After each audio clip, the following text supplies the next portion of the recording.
Bom dia. Que a paz de Deus possa estar com cada um de nós. Amém?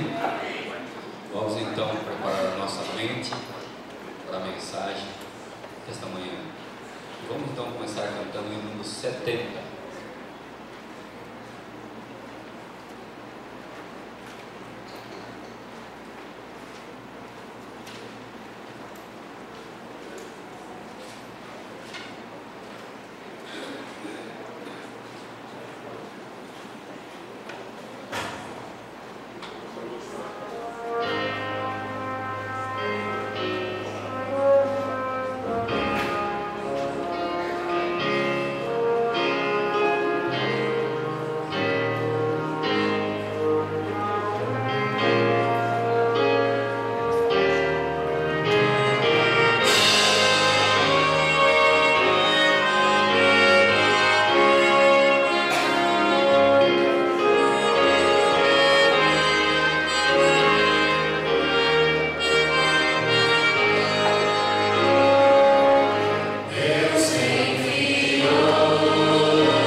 579 para entrar na plataforma.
Eterno Deus, nosso grande Pai, nesse momento nós nos encontramos na Tua presença, Tua Santa Casa, escutando da Tua companhia e também da companhia dos nossos irmãos.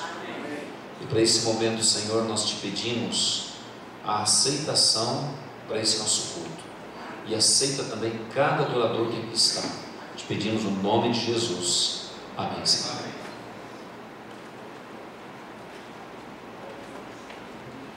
Em pé louvaremos a Deus no cantar do hino número 7.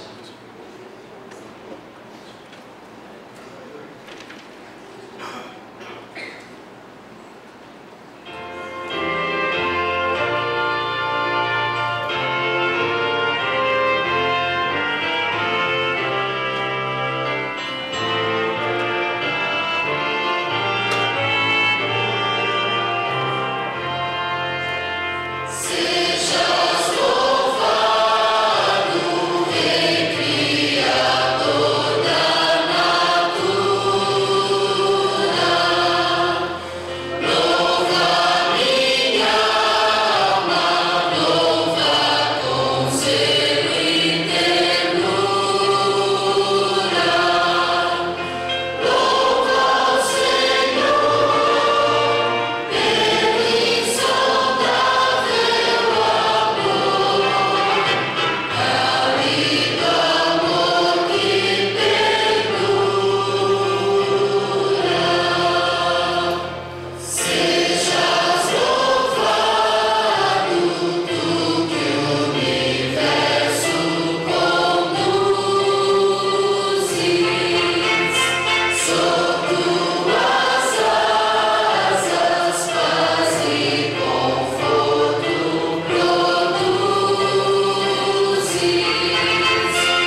Deus.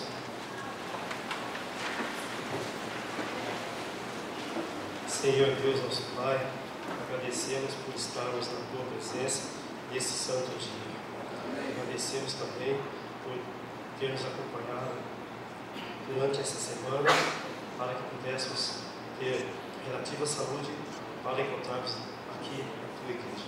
Amém. Pedimos que o Senhor esteja conosco durante a programação e pedimos também que o Senhor ilumine a palavra do pregador e os demais adorações que serão realizadas neste dia. Pedimos e agradecemos também em nome de Jesus. Amém. Amém.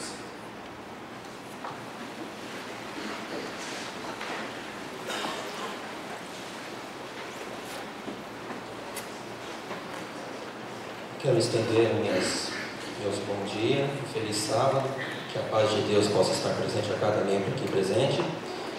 E nesse momento, para o nosso deleite espiritual, eu convido a irmã Sara a tragar uma mensagem musical para nós.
Agradecemos a irmã Sara pela mensagem, que Deus possa continuar abençoando esse dom.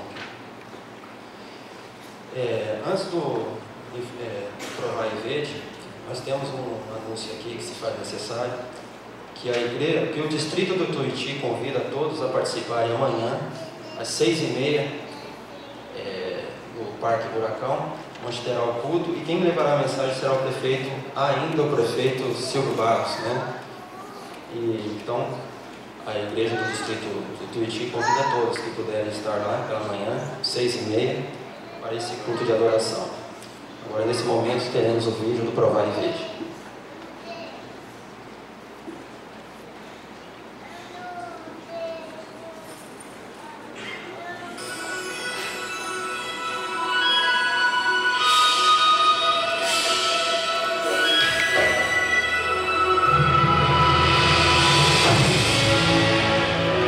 Provai e veja. História de hoje. O poder da oração. Na Argentina, em Santa Fé, vive Olga e sua família. Ao participar do seminário de enriquecimento espiritual, Olga tomou uma decisão que lhe trouxe surpresas maravilhosas. Nunca, digamos, eu disse especificamente aos meus filhos e ao meu marido que estava orando por eles. Era como um pacto de silêncio com o Senhor. E realmente o Senhor me surpreendeu. Os filhos de Olga foram educados de acordo com os princípios da palavra de Deus. Mas Alan, seu filho mais velho, ganhou destaque como um jogador profissional e foi se distanciando das verdades que aprendeu em seu lar. Alguém, quando faz esse tipo de atividade, mantém sua mente um pouco ocupada com o esporte, na maior parte do tempo a mente fica desocupada. E quando a mente de uma pessoa está desocupada e tem dinheiro, ou tem isso e aquilo, muitas vezes acontecem coisas ou aparecem alguns incentivos ou motivações diferentes. Em alguns momentos senti medo, mas eu me apegava à promessa que Deus nos faz pelo último profeta do Antigo Testamento, que diz que Deus cuidará dos filhos pelos quais os pais oraram tanto. A carreira profissional de Alan estava em plena ascensão. Sua vida espiritual, porém, minguava a olhos vistos. No entanto, Deus continuava apelando ao coração de Alan. Eu estava às portas de conseguir o que eu havia desejado durante tanto tempo. E nesse exato momento, quando um representante de um certo com o qual eu já havia estado trabalhando em anos anteriores, decidiu tratar de me prejudicar porque eu havia deixado de trabalhar com ele. E fez um trabalho que me colocou em desvantagem do ponto de vista econômico. E isso me fez perder praticamente uns 80% ou ainda mais de tudo que eu já havia combinado e ainda tudo que eu poderia conseguir. Eu não sentia que podia responsabilizar a Deus por isso, mas perguntava: Senhor, como me aconteceu isso? Não está certo. Como era possível isso? Era como um fracasso. E eu me vi e me senti no fundo do poço sem ter nenhuma saída. E eu creio que esse foi o momento quando eu estava mais fundo no poço, no mais profundo que eu podia chegar. O único que me deu a mão, por certo, foi Cristo. Foi Ele o único que pôde me levantar através da minha família. Quando eu tomei a decisão definitiva de deixar o basquete, desportivamente a única coisa que faltava era guardar o sábado para medianamente cumprir com todos os preceitos e todos os ensinamentos de Cristo. Então eu disse: bom, já tomei a decisão, eu quero não só devolver o dízimo e ver as coisas, os milagres, e outra vez quero guardar o sábado, mas por amor, não por uma conveniência ou coisas desse tipo. E isso realmente significou muito em minha vida, mesmo que pareça, ou em base o que muitas pessoas podem enxergar como um fracasso, ou uma grande desilusão, ou uma grande angústia, ou um grande problema que aparentemente não tem a solução. Para Deus é praticamente uma vitória. Deus provou para Olga que suas orações não foram em vão. Alan correspondeu ao convite divino e percebeu que somente encontraria a verdadeira felicidade nos caminhos de Deus. Analisem as coisas que acontecem e a alegria vai ser eterna, por certo. O título, poderíamos dizer que seria um título meu, mas no fundo é tudo glória a Deus.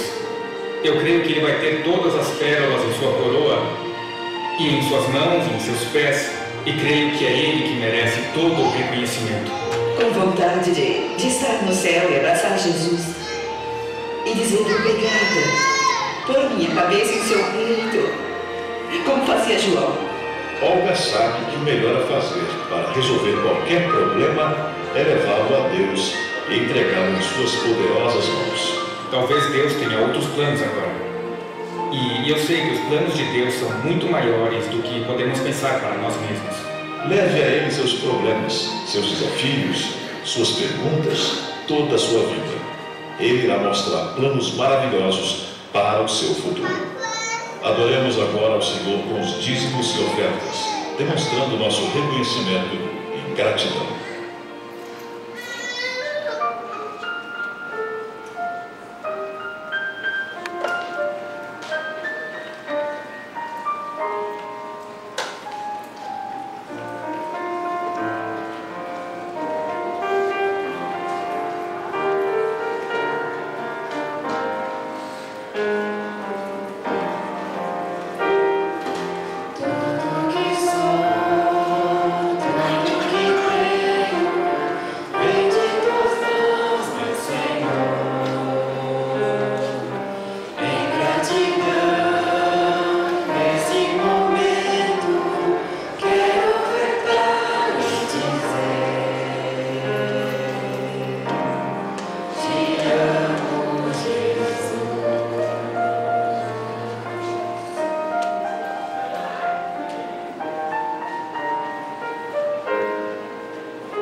Curvamos nossas frontes para falar com Deus. Pai eterno, Deus Todo-Poderoso que está nos céus, agradecemos ao Pai por todas as dádivas e as bênçãos recebidas, ó Pai. Pedimos, ó Pai, as Tuas bênçãos sobre esses dízimos e essas ofertas, que elas possam levar a mensagem do advento a todo mundo nessa geração e que o Senhor possa abençoar a cada doador. Tudo isso nós agradecemos e suplicamos em nome de Jesus. Amém.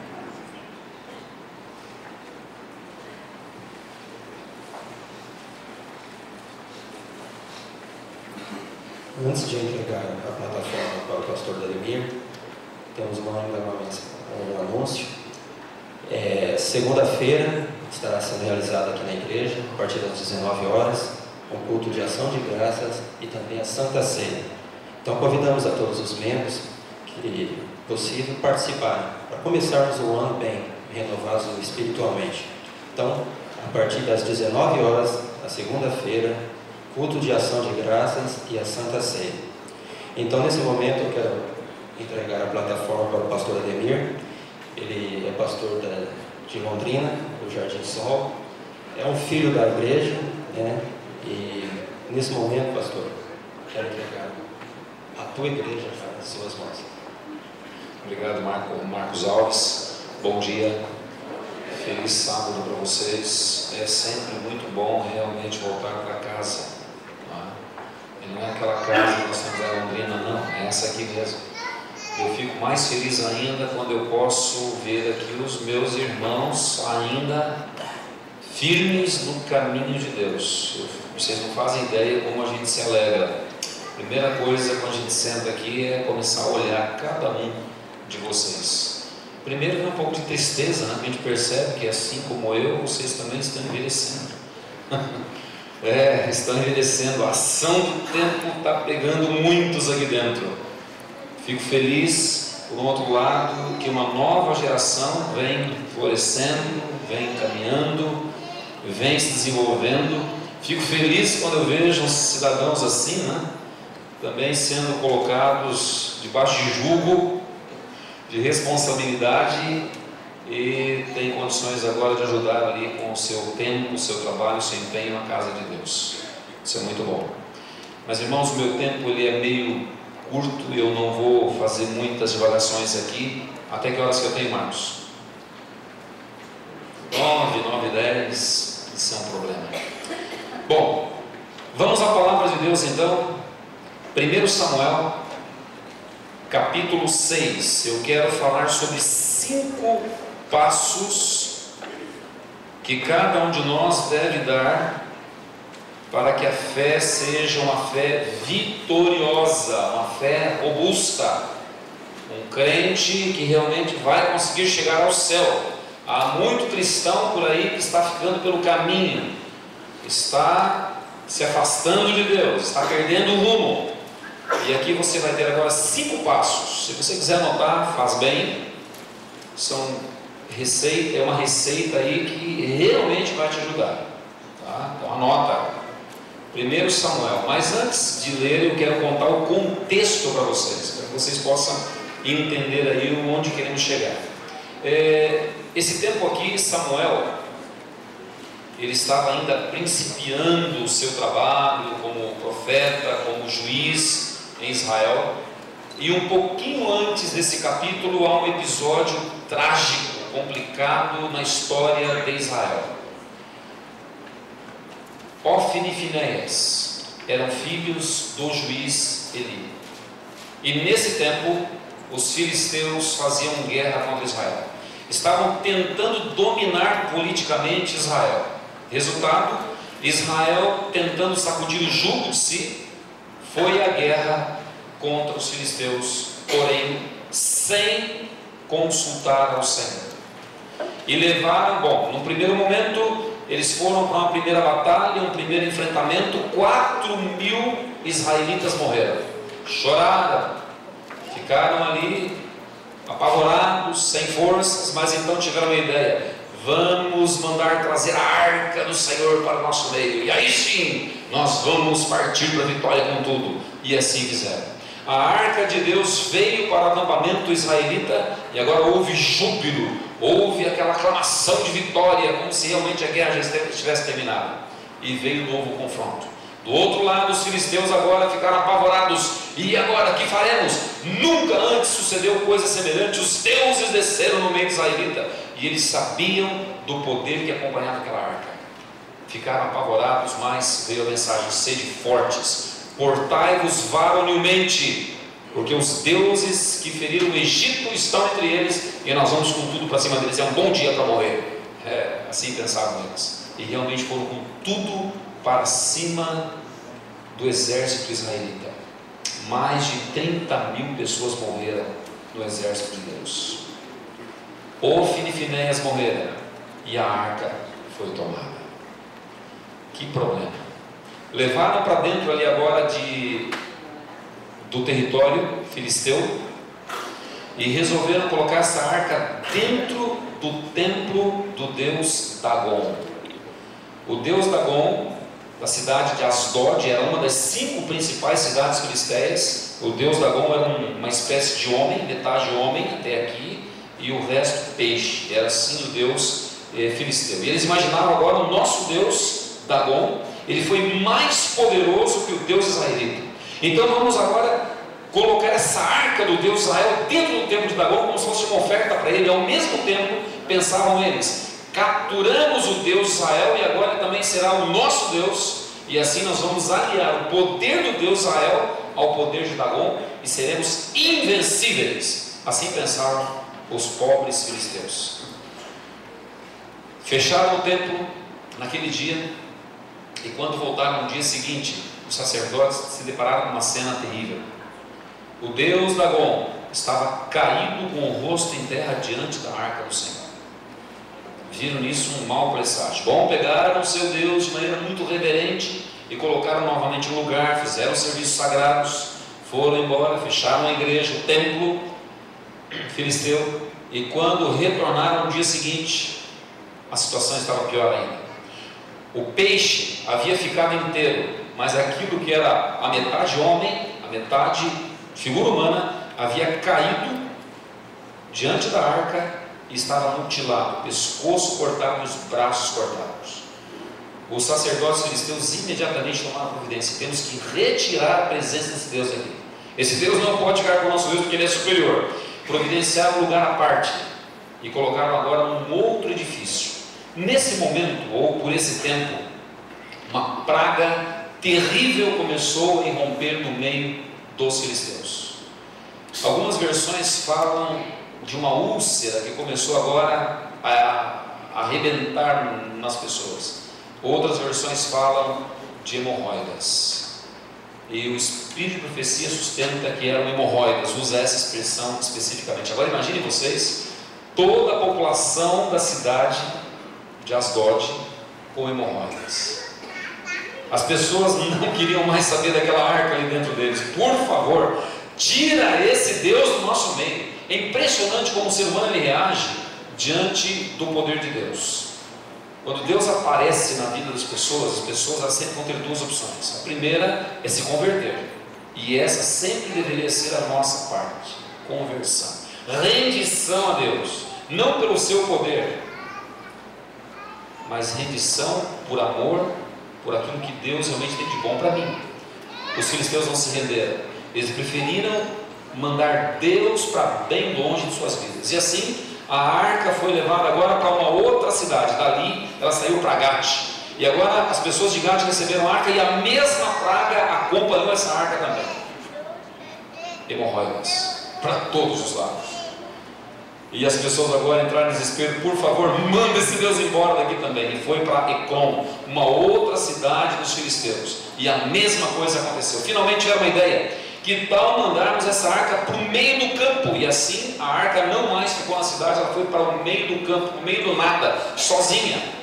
E agora vem uma outra praga, praga de ratos. Ratos começaram a comer as plantações, os cereais, aquilo que estava nos celeiros, e uma crise sem precedentes se abateu sobre os filisteus. Estavam em risco de que a nação toda perecesse, porque agora estavam com problemas de comida e além das hemorroidas. E assim foi para mais uma outra cidade, mais uma outra 5 cidades dos filisteus, e ninguém mais queria aquela arca. E o clamor do povo agora, segundo a palavra de Deus, subia aos céus. Então o povo chamou os príncipes, os sacerdotes, os adivinhos, os magos, e pensaram: temos que mandar essa arca embora daqui, de volta para o território de Israel.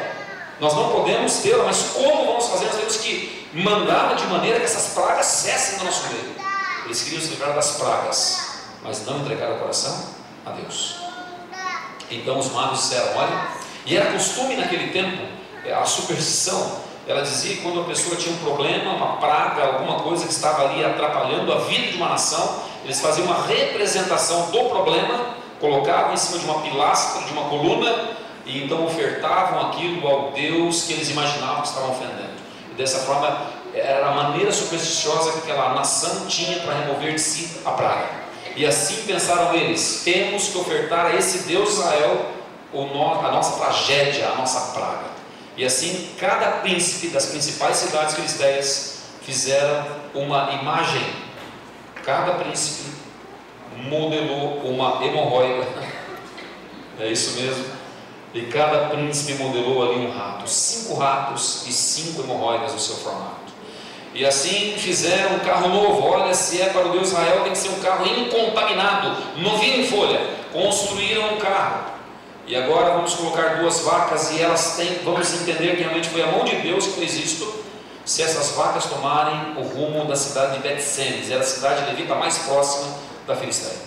Eles sabiam do poder desse Deus pelo histórico de 300 anos antes, quando Deus havia guiado o seu povo através do Mar Vermelho, havia aberto o Jordão, e as pragas tremendas que haviam caído sobre os egípcios. Eles sabiam: nós não podemos ser cabeças duras como foram os egípcios e Faraó, vamos mandar agora. E assim fizeram. As vacas foram tomando o caminho de Bet-Semes, mugindo, os bezerrinhos para trás ali, chorando. e a mão de Deus invisível guiando a sua arca. Quando ela chegou ali em Bet-Semes, já a região de Israel, o povo percebeu que era a arca de Deus, descoberta, visível. Houve aclamação de vitória, de alegria pela presença da arca de Deus no território israelita. Quando chegou ali, aqueles homens pegaram a lenha daquele carro, colocaram sobre uma pedra, mataram as vacas e ofereceram um holocausto e sacrifício a Deus. À medida que o tempo passou, aquela arca ficou ali exposta, não tomaram nenhuma providência para ter o cuidado daquele móvel sagrado, que era um símbolo da presença de Deus no meio de Israel. E à medida que o tempo foi passando, aqueles homens, eles foram tomados por curiosidade. O que será que tem nessa arca? Qual é o poder que acompanha? Tem alguma coisa especial? E esses homens resolveram por uma ação que custou a vida de muitos deles. Dá uma olhada, 1 Samuel capítulo 6, a partir do verso 19. 1 Samuel capítulo 6, verso 19. E aqui vem o primeiro ponto, o primeiro passo nessa receita para você ser um cristão de sucesso, um cristão de vitória, um cristão que realmente tem condições de agradar a Deus em tudo que Ele deseja. Verso 19, diz assim: feriu o Senhor os homens de Bet-Semes, porque olharam para dentro da arca do Senhor. Sim, feriu deles 70 homens, e então o povo chorou, porquanto o Senhor fizera tão grande morte entre eles. Então disseram os homens de Bet-Semes: quem poderia estar perante o Senhor, esse Deus santo? E para quem subirá desde nós? E enviaram, pois, mensageiros aos habitantes de Quiriat-Jearim, dizendo: os filisteus devolveram a arca do Senhor. Descei, pois, e fazei-a subir para vós outros. E então vieram os homens de Quiriat-Jearim e levaram a arca do Senhor à casa de Abinadab, no outeiro, e consagraram a Eleazar, seu filho, para que guardasse a arca do Senhor. Aqui você tem um primeiro ponto, primeiro detalhe, anota aí. O povo de Israel havia sido vencido politicamente, mas antes da vitória política que os filisteus haviam tido sobre Israel, uma outra vitória tinha sido conseguida, uma derrota vergonhosa por parte de Israel. Tinha sido justamente a contemplação da idolatria, dos pecados. A arca que guardava a lei de Deus era um objeto sagrado, e aquela arca dizia que todo mundo ali deveria ser obediente, deveria colocar em prática os ensinamentos desse Deus, a instrução desse Deus. Mas praticamente toda a nação estava transgredindo os mandamentos que estavam dentro da arca, e a mão de Deus se retirou deles. E quando olharam para dentro da arca, naquela curiosidade, no afã de descobrir a fonte do poder que acompanha a arca, imediatamente aquela falta de atenção às instruções de Deus foi colocada em prática ali, aquilo que Deus já havia pedido no passado. Ninguém podia olhar para dentro daquela arca, a não ser o sumo sacerdote, uma vez ao ano. E agora eles olharam para dentro e removeram a tampa. Foram punidos imediatamente com morte instantânea, 70 homens. Agora a consciência do povo se despertou para algo que eles não viam. E aí vem a pergunta ali no versículo 19: quem é que tem condições de estar na presença desse Deus santo? Agora entenderam que o Deus de Israel é um Deus santo. Primeiro ponto: se eu quero aprender a ter vitória na minha vida espiritual, é ter um profundo senso da santidade de Deus. Meus irmãos, existe uma diferença imensa entre nós homens e o nosso Deus, um abismo gigantesco entre quem é Deus e quem somos nós. A tendência moderna é humanizar Deus, é fazer Deus descer do seu trono e nós o nivelamos ao nosso nível, nós o tratamos como se fosse um de nós. E não se engane, Deus é muito superior a nós. E um primeiro detalhe que precisamos ver em nossa vida é ter o senso da santidade de Deus. Isaías, no capítulo 6, ele tem uma visão onde ele é levado para dentro do santuário, para dentro do templo, palácio de Deus. E quando ele é colocado ali agora na presença, na frente do trono de Deus, Isaías fica apavorado e ele reage de uma maneira assustadora. Ai de mim, eu vou morrer. Os meus olhos viram o Rei da Glória. E ele destaca: Rei da Glória. Tudo que Isaías conseguia ver ali era a glória intensa desse Deus irradiando sobre ele, e aquilo agora aquilo penetrou na sua alma e no seu coração para a santidade do Deus que ele serviu. Até ali ele não havia tido ainda a noção, ouve-se falar de Deus, mas quem é Deus? Então o primeiro passo é eu entender a profunda santidade desse Deus com quem nós tratamos, de quem nós falamos, com quem nós nos relacionamos, e portanto vivo na presença dele. E se Deus é santo, eu sou seu filho, que tipo de vida devo ter eu? Vida santa. Em todas as instruções que Deus vai passar, e especialmente em Deuteronômio 14, quando Deus vai dar uma lista de coisas que o povo não deve usar na questão da saúde, Deus fala assim: olha, vocês são um povo santo, e porque são santos, eu também tenho aqui algumas questões que eu quero colocar para vocês. O santo não faz isso, e agora vem toda uma série de instruções e regras de como Deus gostaria que fosse o seu povo. Um Deus santo exige também um povo santo, separado. Primeiro passo então, qual é? Profundo senso da santidade de Deus. Eu preciso enxergar Deus no seu tempo. Vem o segundo passo. Bom, a partir do verso 2 agora, você vê ali algo acontecendo. Sucedeu que, desde aquele dia, a arca ficou em Kiriat-Jearim, tantos dias se passaram, que chegaram a 20 anos, e toda a casa de Israel dirigia lamentações ao Senhor. Que coisa! O que aconteceu a partir daquele episódio da arca ali fulminando 70 pessoas, quer dizer, era a presença de Deus. Aliás, um detalhe apenas, quando Deus havia constituído aquela arca, quando Moisés a fez, foi designado por Deus 4 anjos poderosos para cuidarem daquela arca. Então lá no território filisteu, as pragas que estavam caindo estavam sob o comando desses 4 poderosos anjos. Quando aquela arca foi aberta em Bet-Semes, de maneira descuidada e irreverente, foram os quatro anjos que fizeram aquela obra sinistra de destruição. Não tiveram piedade nem dó do povo de Deus, porque de maneira irreverente tocaram na arca.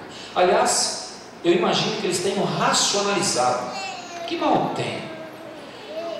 Às vezes nós andamos tanto por essa vida e entramos na casa de Deus, pegamos a palavra de Deus, oramos, e já se passam aí 30 anos, 40 anos, somos cristãos, e a nossa mente humana, ela começa a sofrer um desgaste espiritual. Parece que as coisas já ficam comuns, é tudo tão normal, e nós nos atrevemos de maneira ousada a tocar em detalhes que Deus disse para não tocarmos. E aí às vezes que nós encontramos a nossa punição, a nossa destruição, a nossa humilhação. Mas vamos lá, o segundo ponto agora. 20 anos havia se passado desde aquele episódio da arca. O povo aprendeu uma lição. 20 anos buscando a presença de Deus. Nesse intervalo, Samuel, que era rapazinho ainda no tempo de Eli havia morrido por ocasião da arca ser tomada. Imagino que ele tenha chegado aí aos seus 20 anos, 23 anos, 25 anos, e agora Eliseu começou a visitar as cidades do território de Israel. O povo orava, clamava, e o jugo filisteu ainda pesava sobre o pescoço dos israelitas. E Samuel fazendo uma obra de reavivamento, tentando levar o povo a uma reforma, visitando de cidade em cidade, pregador itinerante, fazendo um trabalho de um missionário dentro do povo de Deus. E depois de 20 anos, falando de avivamento, finalmente o povo parece que está pronto. Como igreja, vocês sabem que nós já estamos há mais ou menos uns 2 anos aí procurando esse tal do avivamento, né? E reforma. Será que vamos orar por mais 18 anos? Israel orou 20 anos a partir do momento que tiveram senso da presença de Deus, quando a mão de Deus pesou para falar em cima deles. Então clamaram, choraram, buscaram. O segundo passo aqui, portanto, nessa virada que eu devo dar em minha vida espiritual, é a busca intensa pela face de Deus. É o desejo forte para ter Deus aqui do meu lado. O clamor do povo subiu e alguém estava ali na base fazendo esse trabalho, Samuel.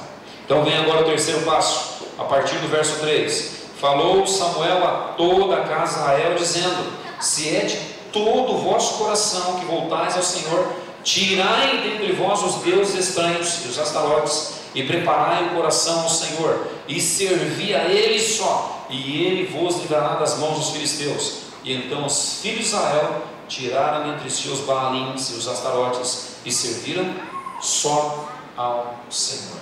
O terceiro passo, arrependimento prático. Primeiro eu enxergo quem é Deus, a sua santidade, a pessoa, a diferença que existe entre Ele e eu, os seus reclamos. Então agora eu sou levado a uma contrição de coração, de alma. Eu oro, eu busco a presença dEle, mas isso não basta. Tem que haver agora um arrependimento prático. E o que significa isso? Abandono de coisas que não deveriam estar em mim ou na minha vida. No caso do povo de Israel, eram os astarotes, eram os Baalins. Baalins eram estatuetas. Era uma espécie de religião que as cidades circunvizinhas tinham. Israel havia sido dominado politicamente, mas o problema do domínio político era por causa do domínio espiritual. A cultura mundana em volta havia penetrado esse meio de Israel. Eles não viam importância, não viam problema em ter ali aquelas estatuetas, aquelas imagens, aqueles ídolos. Não, eles adoravam o Deus Israel. Eles tinham prazer em ter aquela arca e falar ali com boca cheia, né, de que tinham a religião verdadeira, mas ao mesmo tempo que tinham a religião verdadeira, eles também contemplavam as coisas proibidas. E Samuel agora vem com a mensagem: vocês querem que realmente Deus se volte para vocês?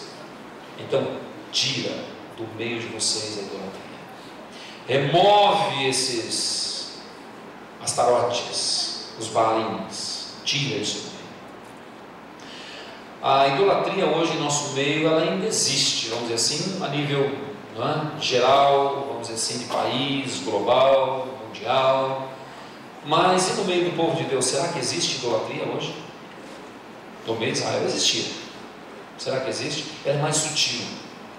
Talvez não sejam estatuetas, não é? Na forma de um Deus estranho. Ela é mais sutil, ela é mais branda, ela é um pouquinho mais aceitável, mais politicamente correta. Agora vocês vão me ajudar no sermão.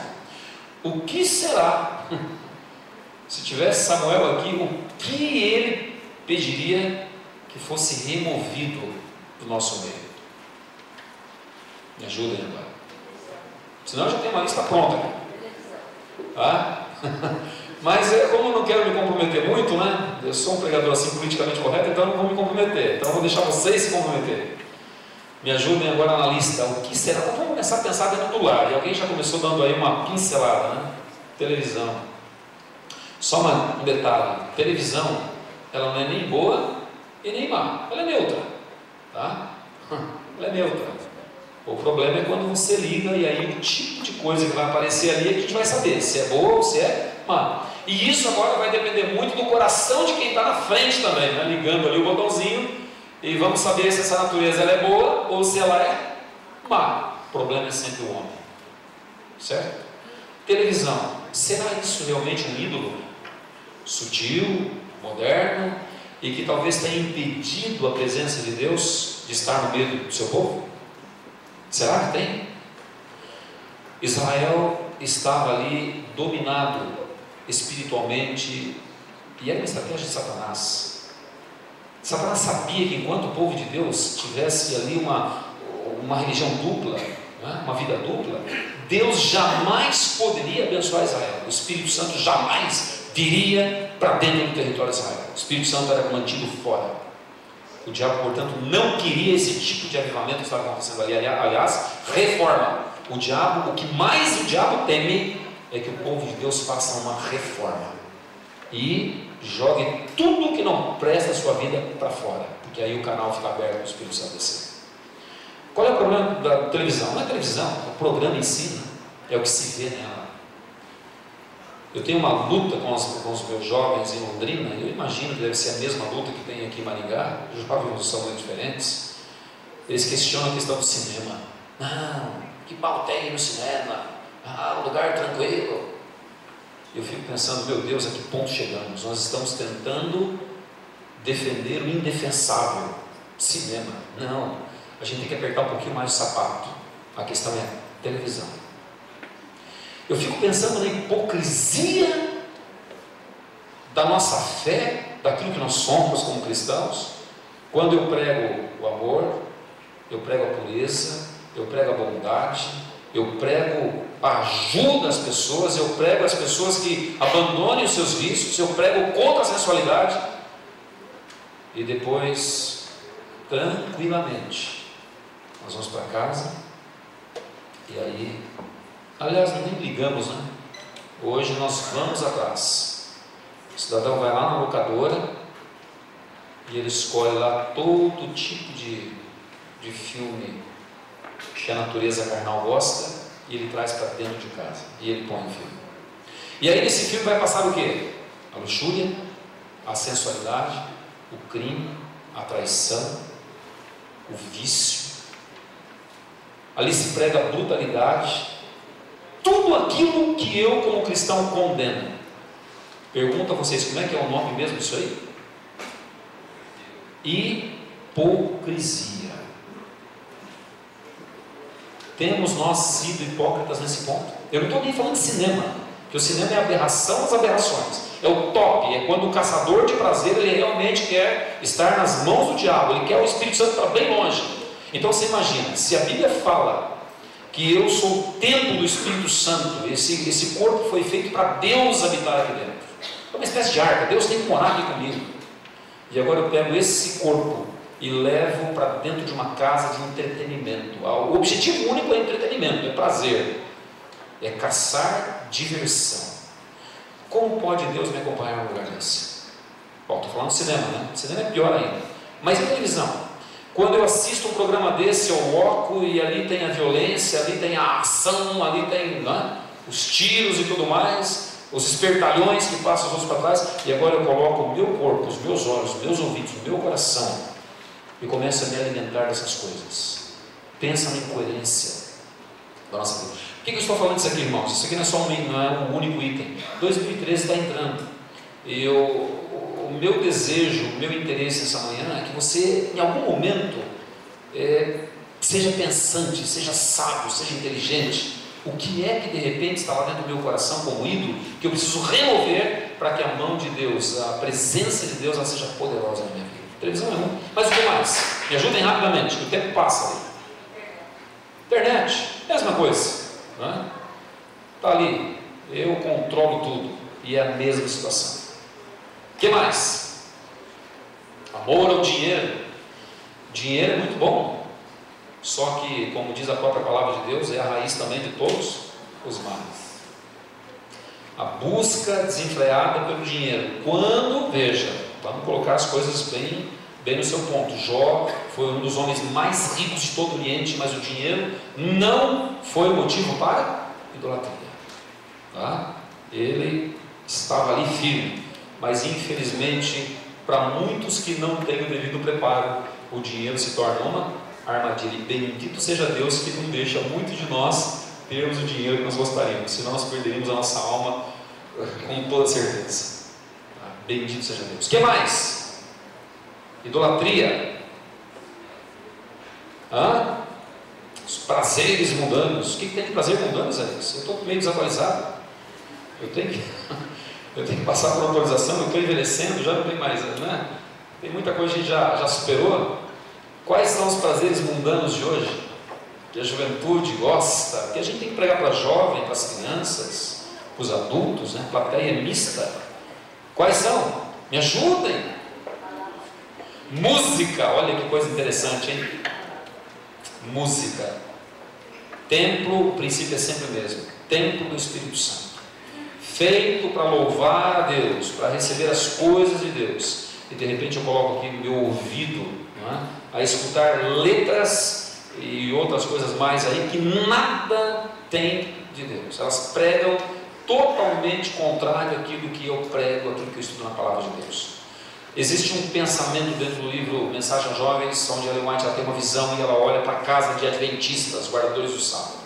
E ela fala: jovens estão ali reunidos e eles estão ouvindo uma canção, uma frívola canção própria para o salão de baile. E aí ela fala: agora vede os puros anjos, como recolhem para si a luz. Olha que interessante. Escutam música do mundo, é a cultura do mundo, nos subjugando sutilmente. Isso é estratégia do diabo, exatamente porque o Espírito Santo não assume o controle da minha vida. E dessa forma os anjos de Deus são colocados para bem longe. Os anjos não entram. Situação grave. É uma outra espécie de idolatria. Tem lá na sua casa os CDs e DVDs de música mundana? Dá um fim neles, se você quer ter o Espírito Santo agindo poderosamente na sua vida. Dá um fim neles. Tá? Você quer que a bênção de Deus seja lá? Dá um fim nos programas e filmes de televisão. Visite a locadora só para alocar aquilo que presta, se é que tem alguma coisa que presta lá. De vez em quando você acha, tá? Dá um fim nisso. O que mais? Queridos, quando se fala de televisão, uma outra coisa que está vinculada à televisão, mas eu preciso tocar nesse ponto, e você pode dizer se o pastor está sendo feliz ou infeliz na colocação. Mas vamos pensar um pouquinho nos jogos de futebol. Esses dias eu estava vendo lá um irmão, e para minha tristeza, o Corinthians foi campeão, né? Mas essa não é a tristeza, podia ser qualquer time. Eu não tenho nada contra o Corinthians, nem contra Palmeiras, nem contra nenhum outro time. A tristeza estava no fato de que o irmão meu, corintiano, pegou uma bandeirona preta enorme com o símbolo ali do seu time favorito e colocou na frente da casa e solta rojão. Peraí. Como cristãos, vamos pensar um pouquinho agora e vamos lá, vamos usar o cérebro que Deus deu. Será que eu, como cristão, eu posso ter uma outra religião?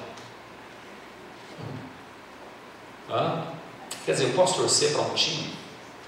Será que eu posso realmente, tranquilamente, me sentar diante ali de jogadores que não estão nem aí para Deus, aonde gira o dinheiro, aonde gira, é um ambiente propício ao pecado, para a luxúria, onde os homens que estão ali, eles são depravados. Será que eu, como cristão, posso sentar tranquilamente e assistir pessoas desse caráter, sem ofender o Espírito Santo que está aqui dentro, sem entristecer o Espírito Santo? Será que é possível? Você continuar sendo um torcedor de um time e ao mesmo tempo um cristão carregar esse nome? Nós só temos uma bandeira, só temos uma bandeira. Eu não tenho como dentro do meu coração servir a Deus e ao mesmo tempo me deliciar nos prazeres que os demais mortais se deliciam. Eu tenho que tomar uma decisão. Que acha? É razoável? É hipocrisia ou é meio pesado o negócio? Estou forçando demais a barra. O Espírito Santo não virá a essa igreja. O avivamento verdadeiro, a reforma, a presença do Espírito Santo não virá enquanto nós não encararmos seriamente os reclamos desse Deus santo. Deus é santo e Ele exige santidade dos seus filhos. Depois disso eu poderia falar do corpo, a maneira como eu trato o meu corpo, aquilo que eu como, aquilo que eu bebo. Poderia falar dos refrigerantes, poderia falar da carne, poderia falar do açúcar, poderia falar da falta de exercício, porque eu tenho que tratar bem esse corpo aqui. Dizer quanta coisa como cristão eu ainda tenho a vencer, para que finalmente o Espírito Santo venha sobre mim. Esse é o terceiro passo, arrependimento prático. Os outros dois é bem rápido, bem tranquilo. Ali você vê agora o terceiro passo, o quarto passo. Disse mais Samuel: congreguem todo Israel em Mispa e orarei ao Senhor por vós. E congregaram-se em Mispa e tiraram água e derramaram perante o Senhor e jejuaram naquele dia e disseram: pecamos contra o Senhor. E Samuel julgou os filhos de Israel em Mispa. Quarto passo, eles se reuniram agora para confessar o seu pecado. Não era uma confissão só particular, a confissão agora também passou a ser pública. Irmãos, existe um verso em Tiago 5,16, onde diz que nós devemos orar uns pelos outros. se desenvolveu no nosso meio uma mentalidade que tem tolhido de muitos cristãos a iniciativa de procurar ajuda para vencer o pecado. Se eu vou conversar com meu irmão, se eu tenho um pecado, eu preciso vencê-lo, e eu tenho que buscar meu irmão, é ajuda. Só que eu tenho tanto medo, porque normalmente os irmãos não seguram a língua, os irmãos contam os pecados. Os irmãos, em vez de ajudarem, eles maltratam, eles causam estrago, incêndio tremendo. Mas é necessário que o povo de Deus aprenda a se reunir e aprenda a lutar junto. O seu problema é o mesmo problema que eu tenho. Cada um tem um problema diferente. Todo mundo tem problema com o pecado. Um tem um problema num ponto, outro no outro. Por isso os meros mortais não deveriam estar criticando, e sim apoiando. Samuel fez uma reunião pública de confissão, jejum, e aí vem o problema agora. Quando o inimigo viu isso, veja lá o verso 7. Quando, pois, os filisteus ouviram que os filhos de Israel estavam congregados em Mispá, subiram os príncipes dos filisteus contra Israel, que ouvindo os filhos de Israel tiveram medo dos filisteus. Bom, e agora vem o povo de Israel no resto ali, dizendo: por favor, Samuel, não pare de orar pela gente, continue orando. Eles não estavam preparados para a guerra. Queridos, quando você busca a presença de Deus, quando você vê Deus na sua santidade, quando você remove da tua vida os ídolos ou do teu lar, quando você confessa o seu pecado, se prepare, que essa é a luta que todo cristão tem que se empenhar nela para vencer. Se prepare. Para quê? O inimigo das almas. Satanás, o que ele mais teme, o que ele mais detesta é ver o povo de Deus removendo todo obstáculo do coração para vir à presença de Deus com poder.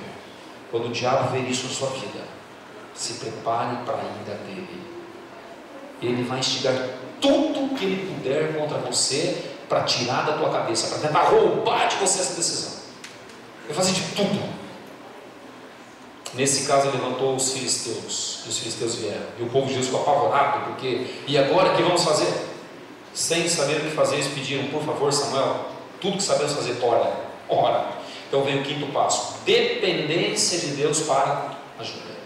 O quarto passo é confissão. E o quinto passo: dependa de Deus para ser ajudado. Aqui em Mispá, eles estão reunidos, é o mesmo lugar que há 20 anos atrás eles foram derrotados vergonhosamente quando a arca foi tomada. 20 anos atrás. E ali estão eles de novo. Só que agora a situação é outra. Há 20 anos atrás eles tinham símbolos do culto, a forma da religião, mas não tinham a presença de Deus. Deus fugiu. É possível que eu esteja vindo à igreja, orando, lendo a Bíblia, é forma de religião. Tem que tomar cuidado. E é possível que minha vida esteja tão seca e vazia de Deus que nada esteja acontecendo. Estou sendo derrotado em todos os pontos. 20 anos depois, agora o povo está ali com um pouco de fé, mas é a religião do coração, é a religião honesta, é a religião verdadeira, é a religião sincera, é a busca por Deus. E quando Deus vem, Ele muda. E então puderam confiantemente clamar a Deus. E quando clamaram, veja que interessante, à medida que o inimigo estava vindo no vale, o povo de Deus vendo aquela situação, Deus trovejou contra eles. Agora estou adiantando o texto para a gente encerrar, tá? Deus trovejou contra eles, e uma tempestade terrível se abateu. E o povo de Deus, em reverência, temor e esperança, estavam contemplando agora a cena do seu livramento. Deus arrasou o exército filisteu. Sobrou muitos homens mortos ali. Deus estava agindo. Veja que coisa interessante. Quando você faz a obra de reavivamento e reforma na tua vida, meu amigo, você pode contar com a ajuda de Deus. Não é o homem se matando, lutando para vencer, para tentar sobreviver. E aqui tem mais um ponto. O mesmo ponto onde você talvez tenha sido derrotado na tua vida, se você der os passos corretos, Deus pode transformar a tua derrota em vitória. Deus pode conceder vitória. No mesmo ponto. Era o mesmo lugar. Só que agora, 20 anos mais tarde, uma outra condição no coração do povo de Deus. E Deus agiu. E ali o povo de Deus agora pôde partir para cima do inimigo, e com as armas do próprio inimigo foi lá, tomou as armas e arrasou os filisteus. Dessa forma, o jugo sobre Israel foi eliminado. Então, queridos, que Deus seja realmente o Senhor da tua vida, o Senhor do teu coração. Deus é um Deus santo, e Ele exige que o seu povo também seja santo, separado, diferente, incontaminado. Um povo que tenha uma religião não formal, mas uma religião de coração, que o busque por amor, que o busque realmente ali com o desejo de fazer a sua vontade. Então a mão dele vai se vir sobre esse povo, sobre essa igreja, sobre você também. Que Deus te abençoe e te dê a vitória quando você mais precisar. Amém? Vamos finalizar esta linda mensagem com o hino 206.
nós te agradecemos e te louvamos porque Tu és um Deus santo, um Deus que se preocupa com cada um de nós, apesar da nossa pequenez.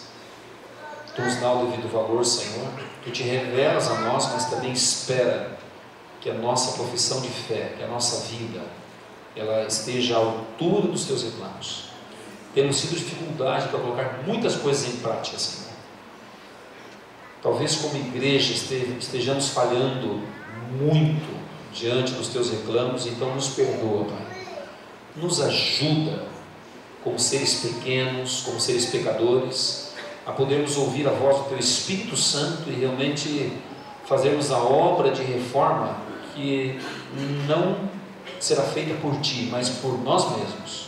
E ajuda-nos a identificarmos aquilo que realmente tem ofendido o Teu Espírito Santo em nossa vida e a lançarmos fora de nós, da nossa vida, da nossa casa, da família, de maneira que o caminho esteja preparado para a vinda do Teu Espírito Santo. Abençoa essa igreja, Pai, e põe sobre ela o Teu Espírito Santo, a constante presença dos Teus anjos. É o que nós pedimos no nome de Jesus. Amém, Senhor.